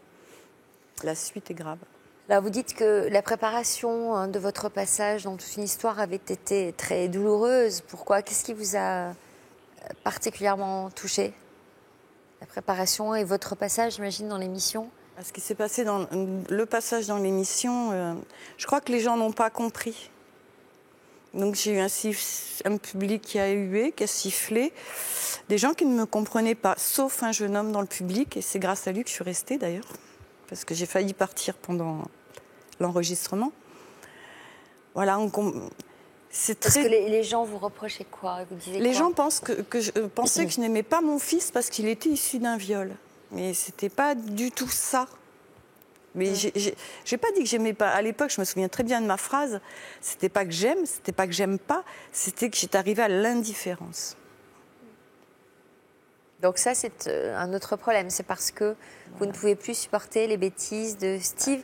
Mais vous les avez comprises. Le fait qu'il ait eu envie de faire payer à tout le monde les trahisons. Quand Steve a fugué, est venu vivre chez moi à l'âge de 15 ans, j'avais mis tout en place. Éducateur, assistante sociale, je savais ce qui allait se passer. Mais je lui reprochais surtout, c'était son histoire. Et il a fait beaucoup de mal à ses sœurs, quoi. Parce qu'elles ont, inconsciemment, elles ont pris aussi. Et ça, mais bon, j'ai dû passer. Vous êtes proche de vos sœurs ? Les problèmes familiaux ont fait que, comme je les ai connus, on ne va pas dire tard, mais voilà, j'ai essayé d'assumer le rôle d'un grand frère assez tard. Toutes mes bêtises ont fait que je suis parti du foyer aussi, pareil, plein de fois. Donc les liens, ils ont été forts. Maintenant, on avait perdu ce lien-là et on est en train de reconstruire ces liens du fait qu'avec ma mère, il y a un disque. Enfin voilà, ça va un peu mieux, quoi. Donc, alors, qu'est-ce qui s'est passé après l'émission ? Une fois les projecteurs éteints? Il est parti de son côté, moi du mien, on ne s'est pas adressé la parole. Et alors, vous êtes revus combien de temps après et comment? On a beaucoup discuté, puisque c'est une de mes filles qui m'a téléphoné pour me dire « Steve veut te parler ». Je lui ai dit « Ouais, si c'est pour m'insulter, c'est pas la peine. Hein. » Elle me dit... Combien de temps après? Oh là là. Il y a eu les 2 textos avant, là. Ah ouais, non, je ne vais pas parler de ça, je ne vais pas mettre ça sur ton dos. On a des problèmes de notion de temps dans la famille. 3-4 mois après l'émission. Donc vous diriez quoi? Que l'émission a quand même remué des choses en vous, non. a déclenché quelque chose? Moi, oui. Ouais. Moi, oui. Moi, non. Moi, et vous, ça a remué quoi? Ça a remué pas mal de choses dans le sens où j'ai une vie assez lourde, quoi, au-delà de là d'où je viens. Et je pense que le fait d'en vouloir tant à ma mère faisait que j'arrivais plus à avancer, en fait. J'avais tellement de haine, de colère à l'intérieur de moi qu'il fallait que ça sorte et fallait que je résolve certains problèmes, certaines questions que j'avais pas encore posées à ma mère parce que voilà, comme on était en froid et j'avais aucune possibilité de lui poser ces questions-là. Et en voulant récupérer un dialogue, je savais que voilà, j'allais mettre les choses à plat. Moi, j'allais j'allais aller de l'avant plus sereinement, quoi. Alors, qu'est-ce qui a changé concrètement dans votre vie? On se parle, Voilà, on se touche. Voilà, on récupère un dialogue entre mère et fils et il y a des liens qui, si vous les avez pas, de toute façon, dans la vie, vous allez marcher de travers. Mine de rien, la famille, c'est ce qu'il y a de plus important et quand on n'a plus sa famille autour de soi, il est plus facile de marcher dans les travers que droit, quoi. Est-ce que vous avez construit une famille, justement? Ouais, j'ai une fille de 13 ans, enfin qui va avoir 13 ans, mais je suis séparé de la maman. Après, on est en très bon contact avec la maman et voilà, de ce côté-là, j'ai pas de problème. Et vous voyez votre fille régulièrement? Ouais, régulièrement, comme un papa séparé de la maman. Pour quelle raison vous avez accepté de nous donner de vos nouvelles? Parce que ça peut servir à des personnes qui auraient ce passé assez bizarre, c'est-à-dire des liens... Donner des clés pour aller mieux. Voilà. Et vous, Véronique? Moi, parce que notre histoire n'est pas banale, déjà. Et puis pour un message d'espoir aussi. Et puis dire aux mamans, mais des fois, quand on peut plus, on peut plus. Alors, au lieu d'essayer de continuer à aller dans le mur, moi, je dis que il faut une cassure, il faut que chacun aille de son côté. Moi, j'ai eu la chance que Steve comprenne à un moment donné que là, il fallait qu'il arrête. Il aurait très bien pu continuer sa route, mais moi, j'étais plus sereine. Au bout d'un moment, on ne va pas se détruire à deux, quoi. Quels sont vos projets pour l'avenir? Voilà, moi, en ce moment, mes projets, c'est... la vie ne me fait pas de cadeaux, encore une fois. Je vis avec 400 € par mois. Je n'ai pas de travail parce que j'ai 55 ans. Donc voilà, si c'est du côté de Montpellier, je prends n'importe quel boulot. Et puis écrire un livre, sauf que l'écriture, c'est pas mon truc, donc je sais pas. Je sais pas écrire, mais c'est... je trouve qu'on a une belle histoire quand même. Je ne vais pas dire qu'elle se finit, parce qu'elle n'est pas finie, c'est que le début. C'est que le début. Mais voilà, donc s'il y a un éditeur, quelqu'un intéressé, je suis là. Et toi? Professionnellement, d'ouvrir ma boutique de tatouage, parce que ça fait longtemps que je suis dans le métier, donc voilà, ce sera l'aboutissement, mais après je suis pas pressé, quoi. Et continuer sur le fait de relier de renouer les liens que j'ai avec ma mère, de pouvoir passer des vacances chez elle avec ma fille, ce qui me permettrait, ça c'est mon rêve, voilà, quoi, de pas rattraper le temps perdu, parce que ça se rattrape pas, mais d'éviter d'en gâcher des futurs, quoi. Vous la connaissez, sa fille? Ah oui, ma petite fille et moi, on s'est vus 4 fois, 5 fois. Ouais, à peu près. Ouais. Mais on est très fusionnels. Merci de nous avoir fait partager vos retrouvailles, en tout cas. On est ravis que vos rapports renaissent et s'arrangent. Merci d'être revenu. Bonjour Marc. Bonjour Sophie. Nous avions fait votre connaissance il y a tout juste 2 ans. Vous étiez venu nous parler de vos multiples conquêtes et de l'amour immodéré que vous portez à la jante féminine. Alors, pour nous rafraîchir la mémoire et pour mieux comprendre le nouvel homme que je reçois aujourd'hui, parce qu'il paraît que vous êtes très différent aujourd'hui. Ma vie a bien changé, oui, tout à fait. Je vous propose tout de suite de nous repasser le film de votre histoire.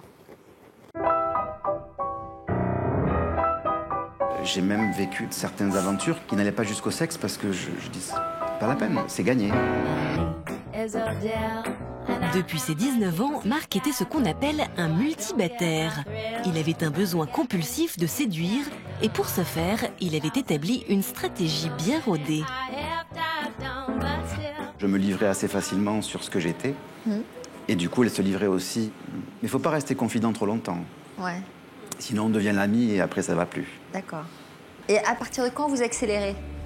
À un moment donné, une femme qui est dans le désir a le visage qui change. Oh. Oula. Bon. Attention, Sophie. Je voudrais un foulard, s'il vous plaît. S'il avait profité de ce mode de vie pendant des années, Marc avait néanmoins vécu une histoire qui l'avait fait changer d'avis. Il n'y a pas si longtemps de ça, où j'ai rencontré une femme. Je lui ai annoncé d'entrée que de toute façon, je lui ai fait une promesse d'infidélité. Et elle est partie dans l'aventure avec moi. Et au bout de 2 ans, elle m'a demandé fidélité et on s'est installés ensemble. J'ai vécu une histoire magnifique. Simplement, quand vous avez créé le doute chez quelqu'un, et que vous avez des habitudes de multibataire, de regard, de sourire, de rencontre, de facilité, eh bien vous avez l'autre qui est sur le qui-vive en permanence. Et ça, pour elle, c'était invivable. Et si elle m'a quitté, c'est parce qu'elle en souffrait. En ayant vécu cette expérience, vous avez pu comparer et vous vous êtes dit finalement d'avoir des sentiments, c'est quand même autre chose. Mais c'est beaucoup plus sympa, c'est beaucoup plus de complicité. Aujourd'hui, je cherche quelqu'un avec qui vivre une très jolie histoire. Vous gardez quel souvenir de votre participation? Alors j'avoue, quand je me revois, et je l'avais ressenti au moment de l'émission, j'étais quand même un peu tendu. Parce que c'est jamais facile de venir s'afficher à la télé, ne sachant pas ce qui va en ressortir. Quelles ont été les réactions? Bon, d'abord sur Internet, ça continue. Il y a eu beaucoup de demandes de je vous des coordonnées, etc., que je n'ai pas données. J'ai juste accepté. Elles ont demandé vos coordonnées? Oui, elles voulaient. Donc moi, je dis non, je parle pas. Elles voulaient quoi? Je suis sûre que c'est des profils où elles se sont dit avec moi, je vais le changer. Sûrement. Hein, c'est ça. Sûrement. Moi, je vais lui montrer. En tous les cas, c'était très sympa. Il y a vraiment plein de jolis messages. On a pas mal chatté. C'était vraiment bien. Il y a une thérapeute qui a dit moi, je peux faire quelque chose pour toi. Je peux te changer. Tu verras, etc. Bien sûr. Et j'ai dit écoute, Banco, viens. Et elle est venue dans mon village. On s'est rencontrés, on a discuté. J'ai dit bon, j'étais un peu réticent, mais il me semble que quand même tu as certains dons. On peut essayer de faire un travail ensemble. Quel genre? Un peu cartomancie ou lecture des cartes, pas de divination, mais vraiment arriver à cibler la personne et dire voilà, je crois que l'origine de tes problèmes vient peut-être de là. Et ça me parlait à l'époque. Et alors, ça vient d'où? J'ai oublié. Donc, ce qui s'est passé, c'est que très vite, j'ai senti qu'elle était plus gourou que thérapeute, et j'ai plus voulu donner suite, et j'ai complètement fermé toute communication avec elle. D'accord. Voilà. Et puis, par la suite, il paraît que vous avez fait une rencontre qui vous a totalement chamboulé. C'est vrai, c'est vrai. Alors quand, comment, qui? Alors si je commence par la fin, je revis aujourd'hui dans la maison que j'occupais il y a 4 ans, une maison que j'ai vendue. Voilà. Et alors? C'est très sympa, j'ai l'impression d'être chez moi. Mais en fait, je suis chez elle. Je n'ai rien compris. C'est un peu normal. Bon, alors. Donc, j'habitais. Vous travaillez dans l'immobilier? Non, je suis artiste décorateur en béton ciré, donc artisan. Pardon. Et de rien. Et il y a quelques mois de ça, un copain, voisin de l'époque, m'appelle en disant « Ouais, tu fais du béton ciré, j'ai besoin de toi, viens faire des petits travaux chez moi. » Donc, c'était la maison à côté de mon ancienne maison. Et j'arrive, je commence les travaux. Et à un moment donné, qui je croise dans la rue? Cette femme à qui j'avais vendu ma maison 4 ans avant. Voilà.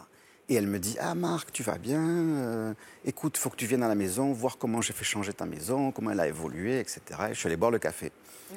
Et puis, je suis revenu boire le café. Et puis, le jeudi, j'étais pas loin, je venais boire le café. Elle était célibataire, cette dame? Elle était célibataire depuis très longtemps, oui, tout à fait. À et vous avez trouvé la maison bien aménagée? Très bien aménagée, oui. Un peu dans la direction que j'avais à l'époque, des dessins que j'avais faits, des projets que j'avais pour la maison. Donc, on était déjà sur la même longueur d'onde, c'était assez marrant. D'accord. Voilà. Qu'est-ce que vous avez ressenti en allant boire le café chez cette femme? Elle me plaisait toujours. Vous vous êtes dit c'est du béton? J'aurais pu, mais à l'époque, je l'avais fait un peu de rentre-dedans et elle était restée un peu de marbre. On en a reparlé il n'y a pas longtemps, sachant que je venais refaire l'émission.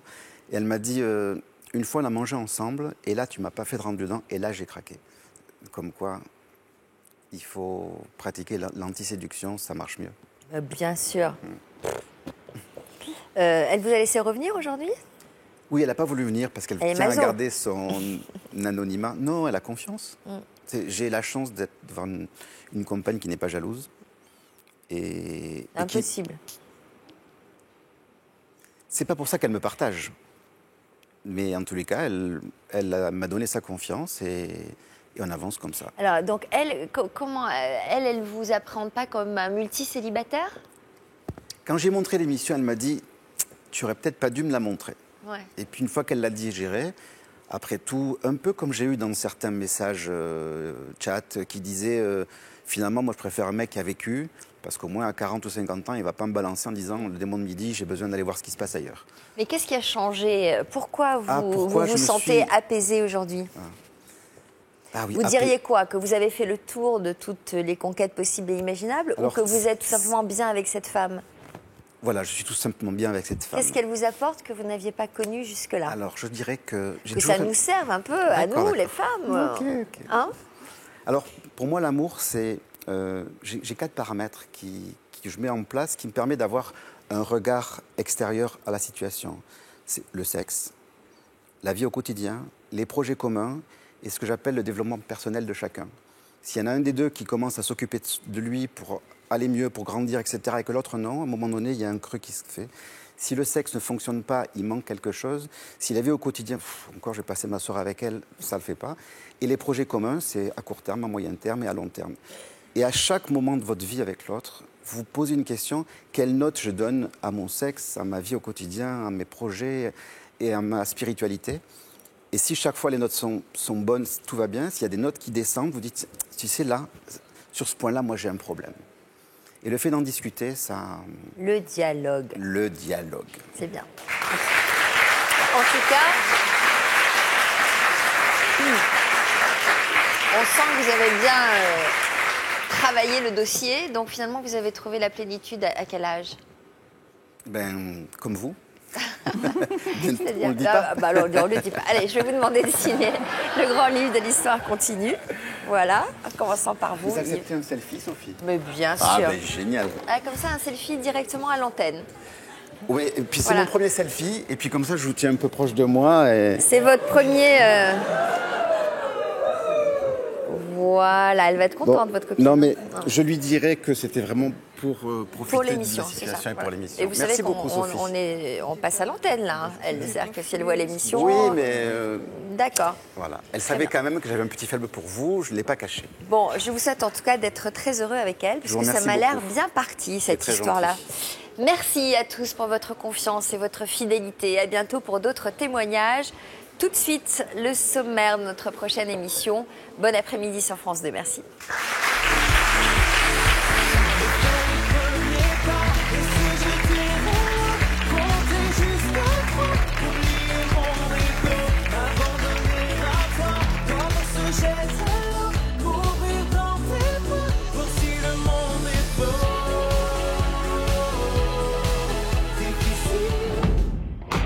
Du jour au lendemain, ils sont passés de l'ombre à la lumière.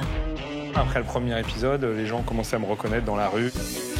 Allez, tout le monde en même temps, tout le monde ensemble, avec nous. C'était le dimanche matin et ça faisait combien de millions de téléspectateurs?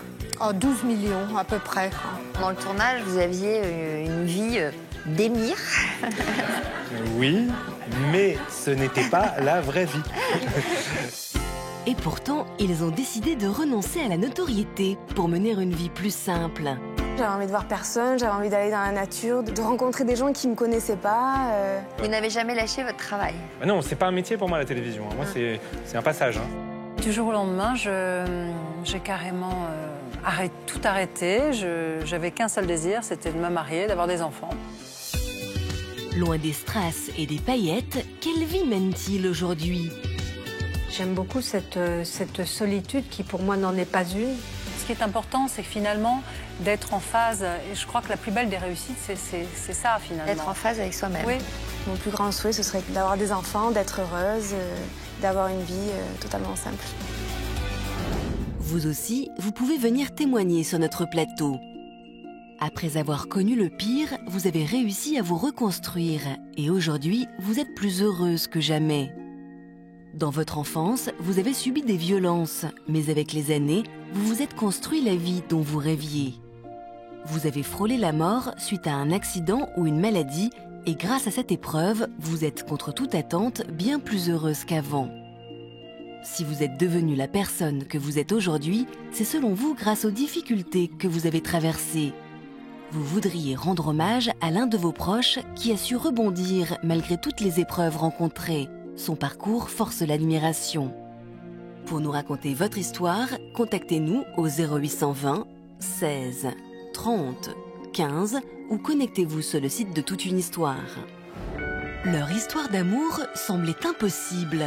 Je suis rentré au séminaire et puis j'ai été ordonné prêtre à 27 ans. J'avais 16 ans. Et lui, il avait combien de plus? 20. Aux yeux des conventions et de la morale, leur amour était interdit. Quand j'ai commencé à en parler aux copines, c'est là que j'ai compris que ça pouvait poser des problèmes, mais bon, après, ça m'a pas arrêté non plus. Un amour qu'on s'interdit de se dire ou de voir à soi-même, puis jusqu'au jour où ça éclate, parce que l'amour, il peut pas trop se contenir. Et pourtant, ils ont cru en leur histoire. J'avais pas le droit de le voir. Vous avez obéi? Pas du tout. Au bout d'une semaine, j'ai pris le téléphone, j'ai dit je peux plus tenir, voilà, faut que je te voie. Tu m'as pas oublié, j'ai demandé. Je lui ai répondu que je l'avais jamais oublié, ni ses yeux, ni son sourire. Et des années plus tard, ils peuvent enfin vivre leur amour. Ah, vous lui avez dit quoi? Ah, j'ai dit, il faut que je te cause. Il fallait pas qu'elle reparte sans savoir. Quand je l'ai revu, c'était évident. Évident. C'était, on est tombés dans les bras l'un de l'autre, on s'est embrassés. Quand on sent que cet amour est là, présent, sincère, profond, eh bien, il ne faut pas hésiter. L'homme est fait pour être heureux.